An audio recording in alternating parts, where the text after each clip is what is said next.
Yeah. Yeah. Okay. All right. All right. That was nearly a problem. Yeah. Sega Konangale.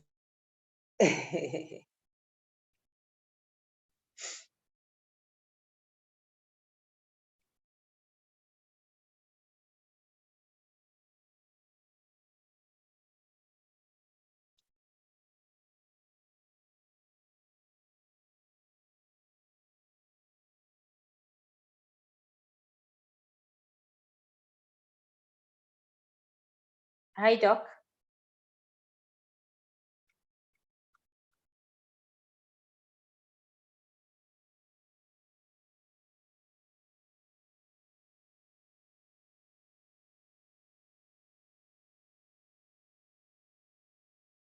All right. Can you hear me, Doc? Yes, I can hear you, Doc. All right. We have just 1 minute to go. Sorry for not telling you that I sent the password. Sorry, the ID. Oh, okay, fine, no problem. All right.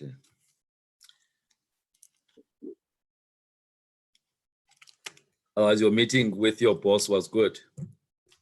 It was good. It was just the status update and the state of the province. Yes, yeah. Okay. Yeah, it was actually good. Yeah. All right. We're going in now. All right. Good day, ladies and gentlemen who are viewing us via various social media platforms. Welcome to the Dr. Fundi Digital Health Platform, whose purpose is to inform and facilitate conversations on various matters that are health related. Today, it's day 7 of the COVID-19 lockdown in South Africa, and I trust that all of you are coping well with the restrictions to your rights to, to movement. The topic today is COVID-19 as an occupational disease. And our guest today is Dr. Nandipa Kahla, Head of Compensation Fund in the Free State Province. Now, for people who've got clan names, before I welcome them, I first just take them through their clan names as a way of welcoming her. And she knows why I have to call it Shwelezake, you know, Mamicha, Mzondi, Ziyeka, Thambo lenyoka, elihlaba abamzondayo. So it means you guys, nibukali, you know, you keep grudges and you hit very hard, you know, when people have crossed your path. But anyway, welcome, Dr. Kahla. I think there's a lot you are going to share with our viewers relating to your responsibility within the compensation fund. So to kickstart the discussion, maybe just tell us a little bit. Not everybody understands what the compensation fund role is as an entity within the Department of Employment and Labor. Just tell us a little bit about what is the purpose of existence. Oh, thanks, Bele. You correct me one bully sagamnand. Thank you very much, Bele. The compensation fund is a public entity which reports directly to the Minister of Labor. Hence, we are classified as the employees of the Department of Labor. It was established under the section 3A of public entity with the main mandate, which is to compensate for occupational injuries and diseases. And that it's a legislated mandate. And I'm not sure if you want to know more. Yeah, no, just tell, because you know what, this is for the benefit of the people who are out there. For me, because I work in the employee health and wellness space, I've got an idea. But just to make life easy, because at the end, we're going to talk about the notice that was issued, which is part of what you guys are doing. So by the time we get there, I want people to understand, you know, where this all fits in. Okay, that's fine. As I've said, we compensate for occupational injuries and for diseases, occupational diseases. That is, if you get sick or you are injured in your line of duty, and you happen to be one of those who are our stakeholders, because not everyone who's working is compensated by the compensation fund. Okay. Yes. I will make an example. For government departments, all we do is to adjudicate for their cases. And this is the responsibility of the head of department, of that particular department, to settle the payments. The bigger municipalities, that is the 7 metros, we adjudicate for them, and it's their responsibility to settle the payments. All private employees who are registered with us, we compensate their employees when they get injured. Then so you talk about the employers who are in the private sector.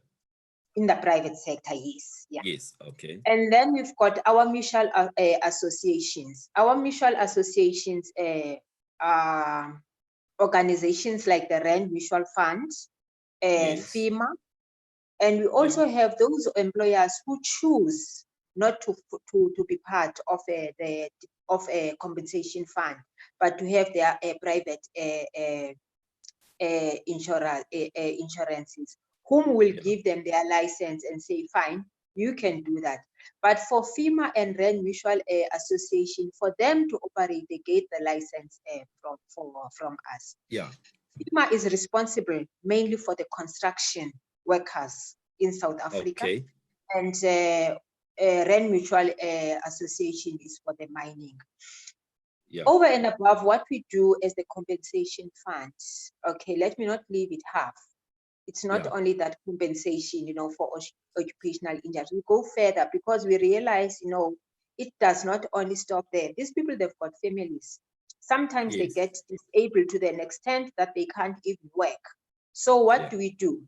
We offer rehabilitative services. If you get amputated and your claim has been accepted that indeed it was in the line of duty, we do offer assistive devices.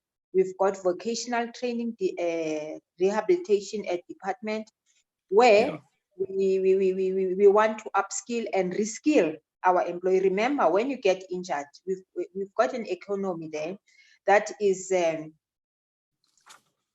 going to lose a skilled laborer.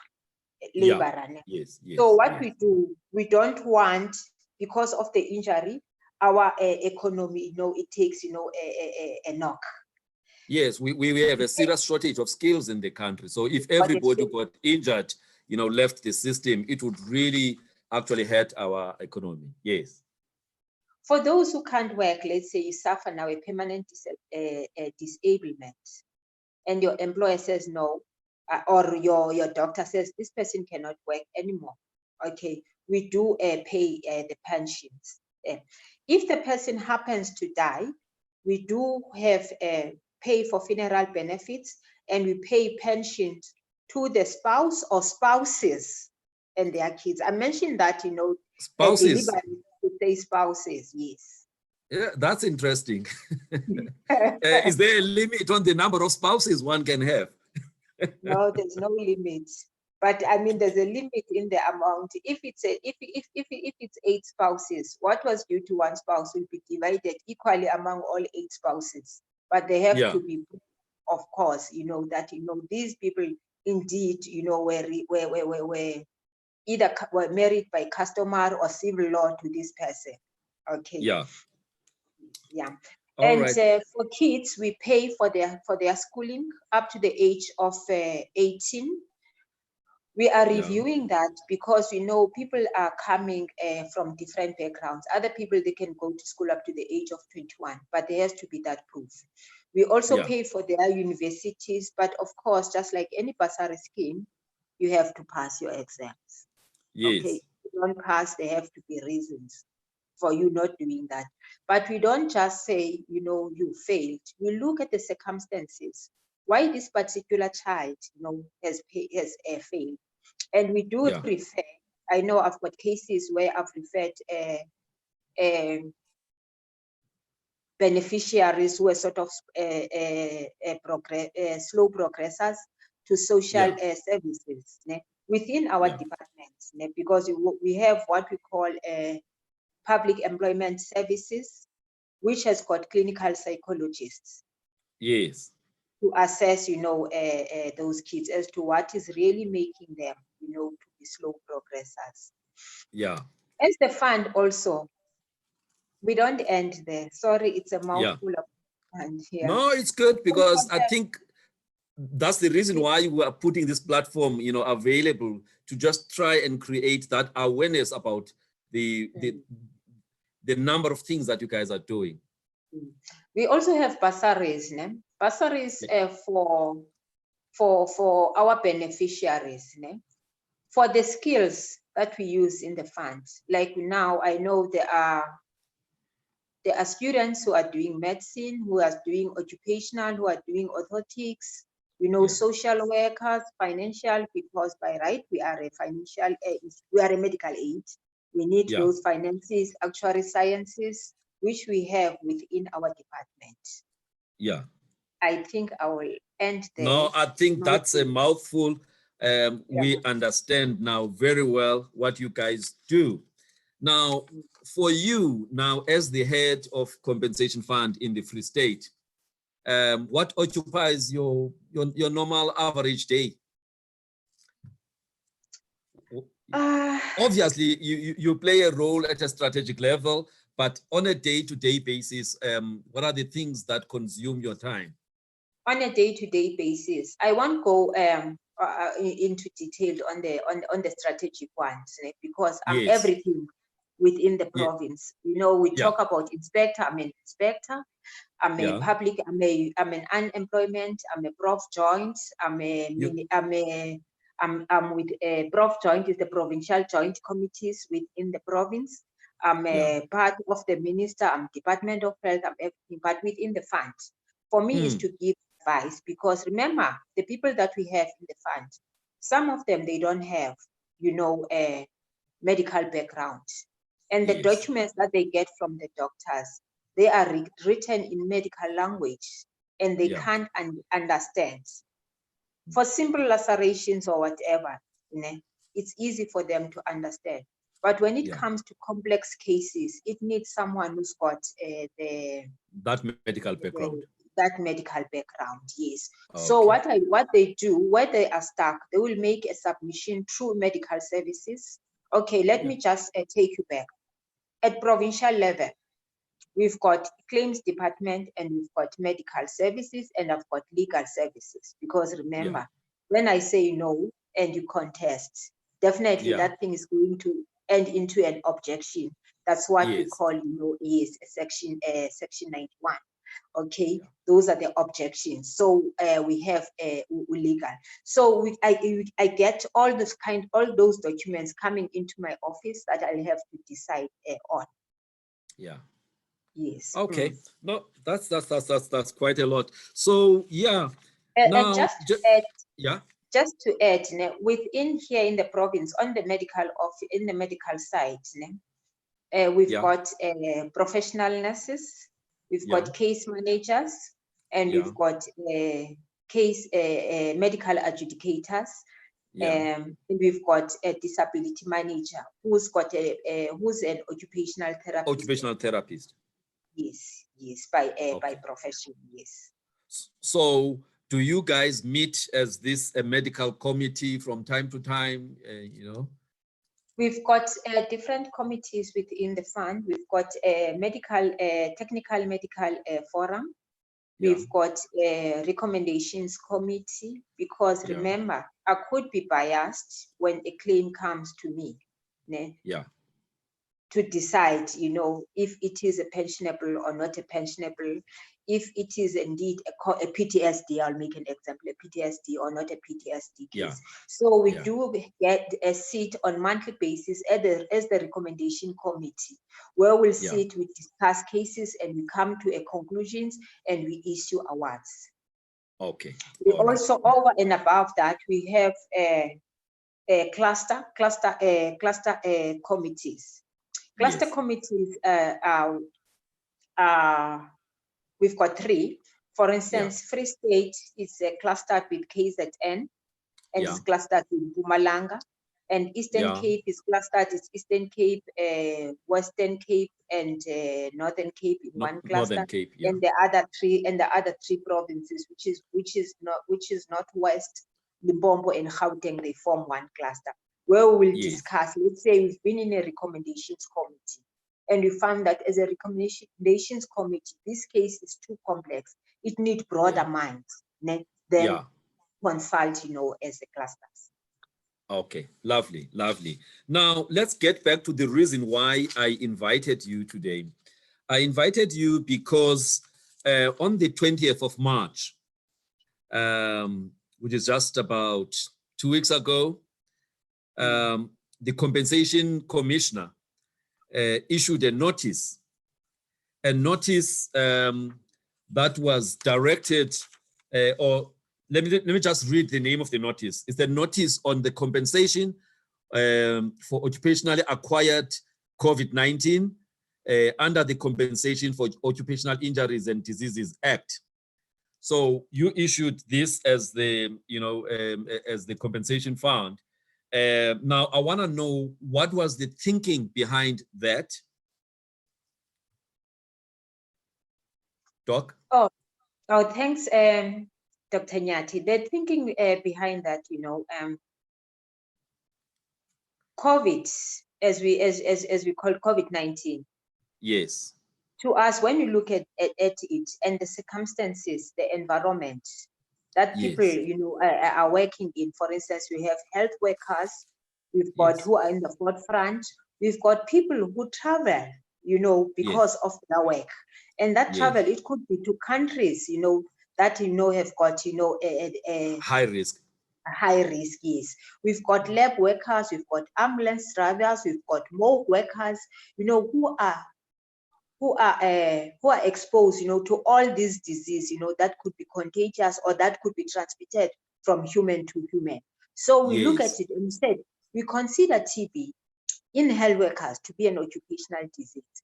The same is going to happen, even with COVID-19, just as the same as it happened when we had SARS. Ne? Yes.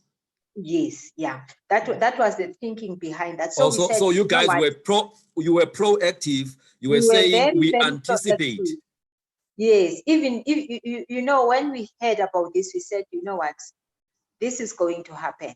Ne? Yeah. And fortunately for us, we don't yet have a reportable, a case that has been reported to us that is linked to an occupational disease. But I know in future, especially with the numbers that we have, with the health workers that are there, this is definitely going to come.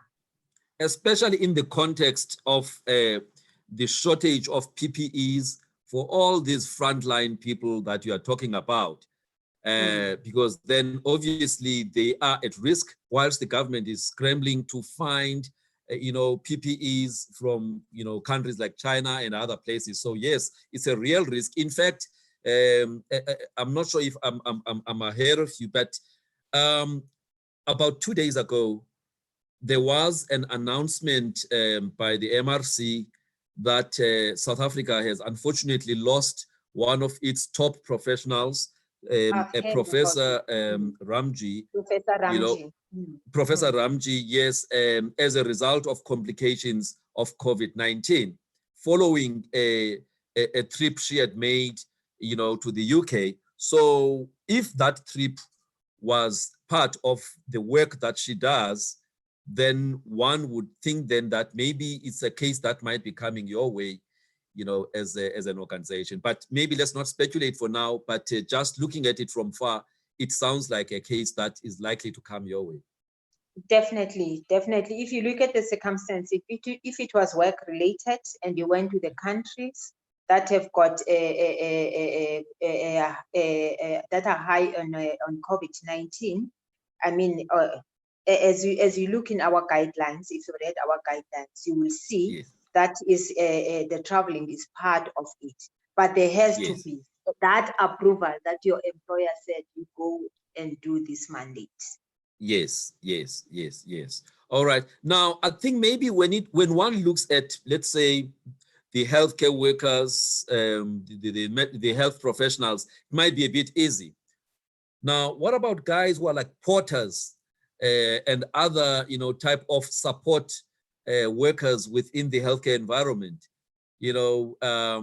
How aware are they around these matters? So I think it's much easier when you deal with doctors and other people like that. But for the guys who are non-healthcare workers, especially those who are in the lower levels within the structures, is there a way of making them understand, that should they contract COVID-19, this is what the employer will do for them? Bele, I must admit, this was signed, on the 20th of March. Circular, it was distributed to all government departments.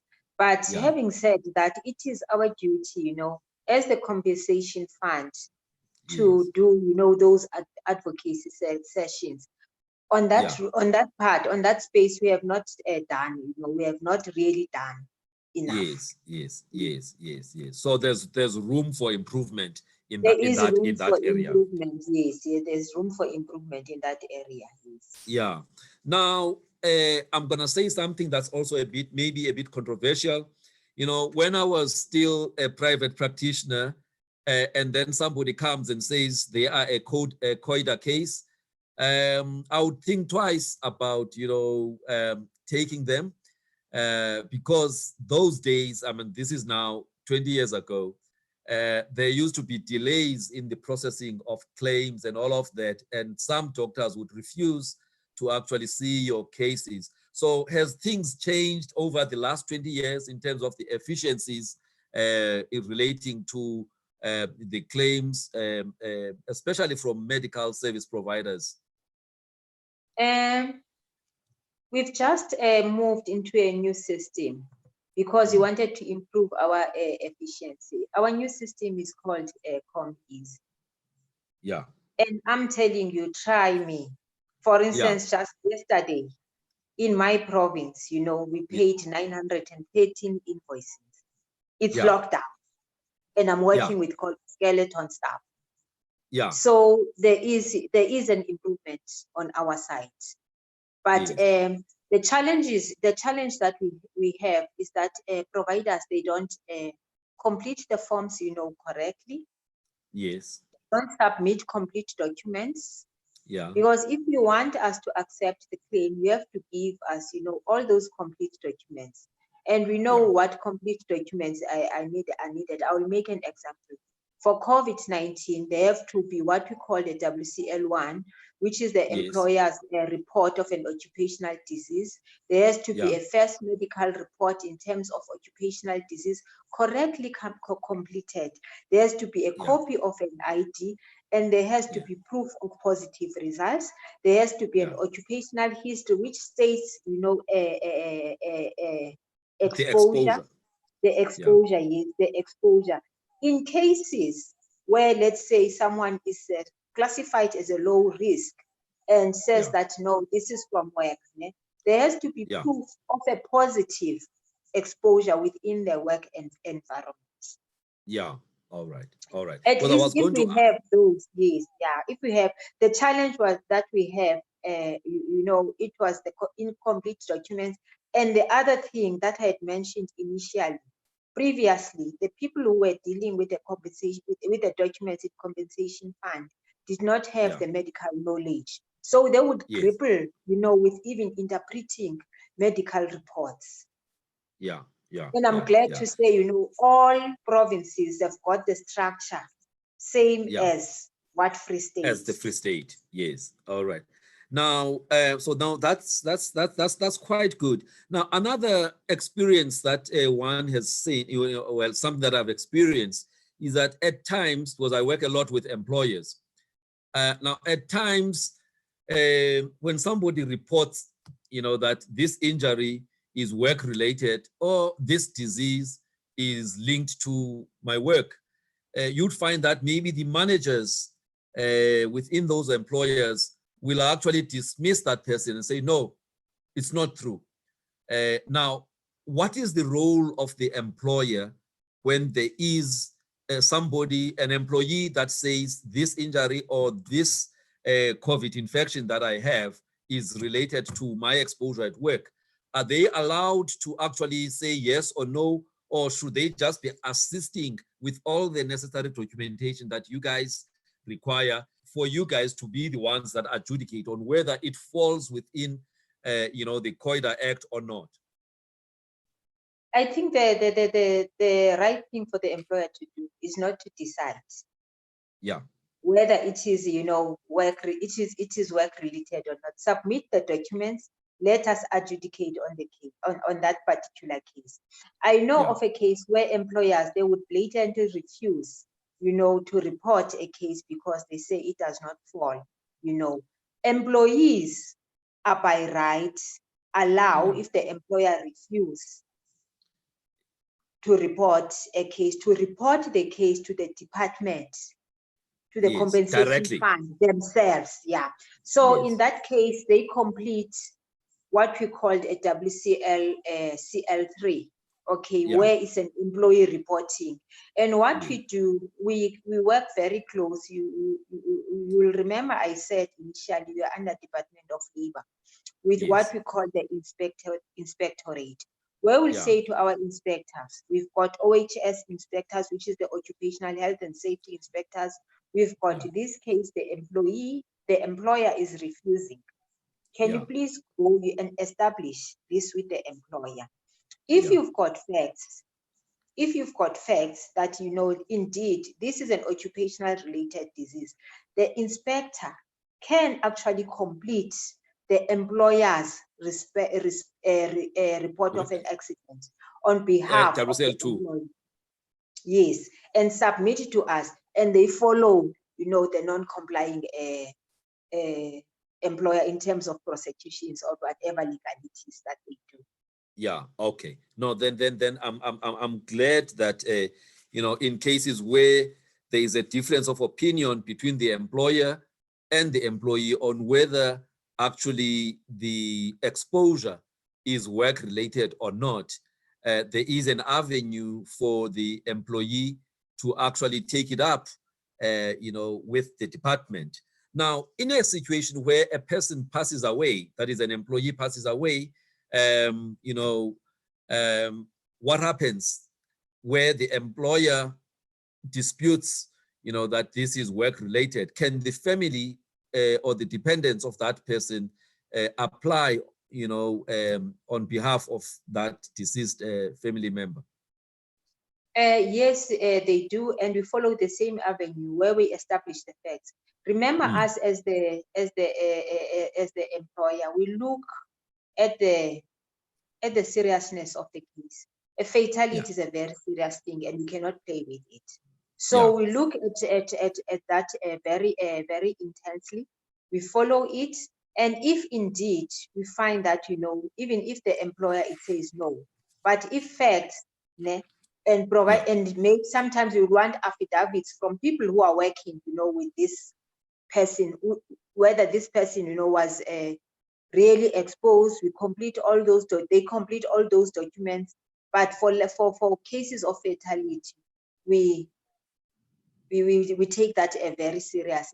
Even in other cases where it's seriousness. Remember, we are not we are a no fault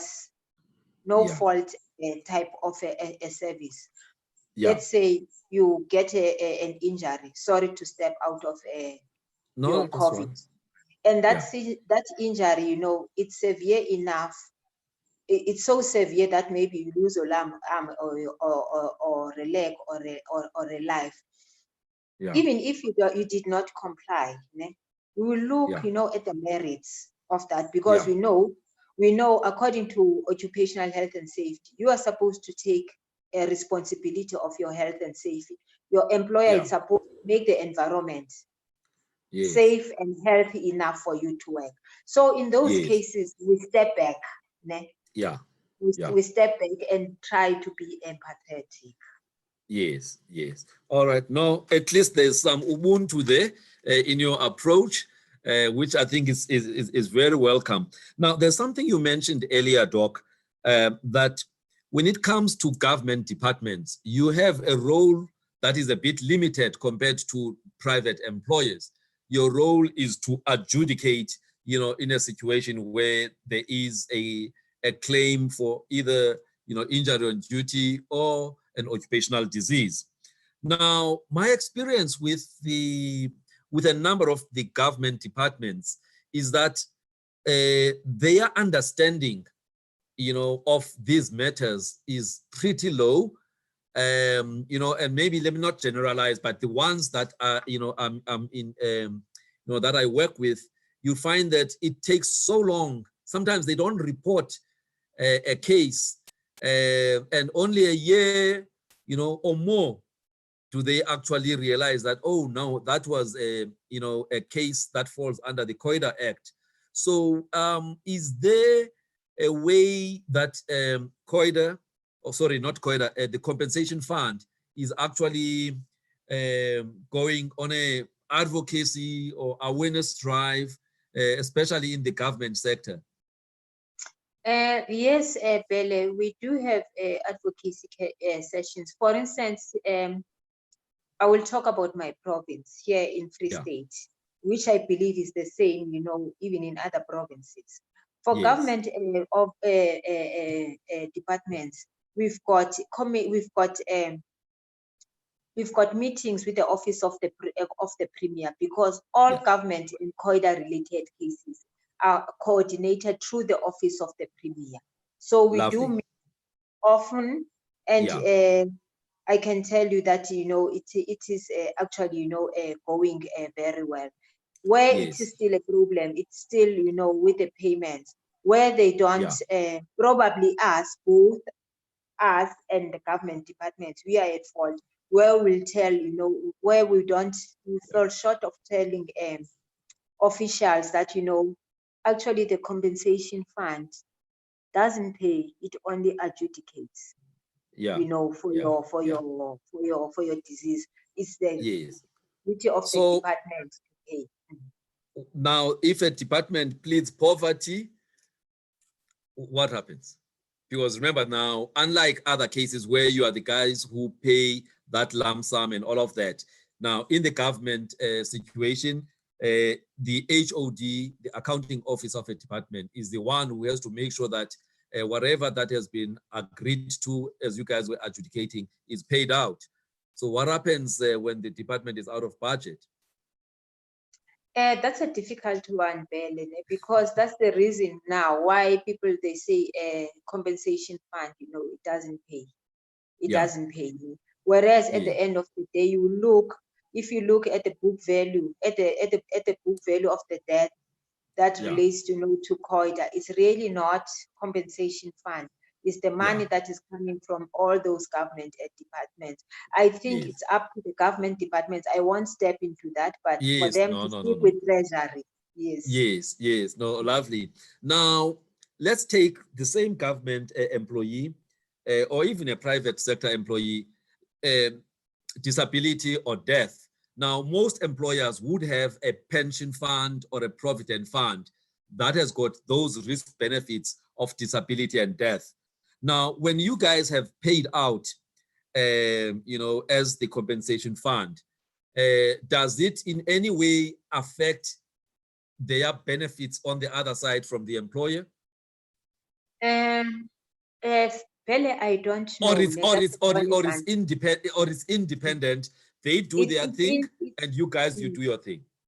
It's we do our thing, they do their thing. But let me tell you, when we issue an award, let's say you've got a permanent disability or it's a death, we issue what we call a WCL 27, which is which it goes to the employer, and our head office is responsible for generating, what we call award letters, and those award letters, they will be four. One, the original, it will go to the employee. The second one, it goes to the government pension fund. Third one, it goes to the employee, and the other one, it goes to the head of the department. So whatever happens after that is beyond, it's beyond, yes, because you guys will have done your part. We've done our work, yes. Yes, yes. Norman, Doc, I think it was quite useful for me also just to have a better understanding, of the role of the compensation fund. It goes beyond just compensation, for injuries and for diseases. You actually care for families, you offer bursaries. So actually, you guys are doing a great job. Now, but I was very impressed with with this notice. Because for me, you don't want any question marks.